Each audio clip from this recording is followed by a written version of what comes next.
काकडीच्या कोशिंबिरीसाठी लागणारे साहित्य: काकडी, अर्धा कप दही, हिरव्या मिरचीचा ठेचा, काळं मीठ, बारीक चिरलेली कोथिंबीर, 1 चमचा साखर, भाजलेल्या शेंगदाण्याचं कूट.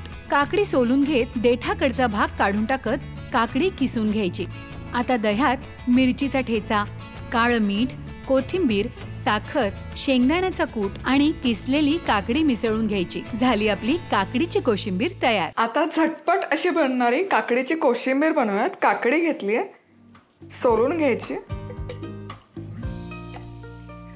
काकडी सोलून झाली की देठाकडचा पोर्शन काढून घ्यायचा आणि किसणी घेऊन जितकी शक्य असेल तितकी लांब लांब अशी किसून घ्यायची काकडी.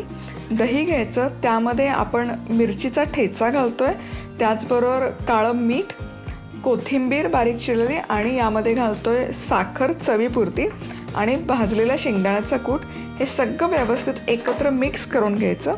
हे छान एकजीव झालं की यामध्ये ही जी किसलेली काकडी आहे ही घालायची आणि हेही पुन्हा मस्त एकत्र करून घ्यायचं. मस्त थंडगार अशी काकडीची कोशिंबीर बनवून तयार आहे.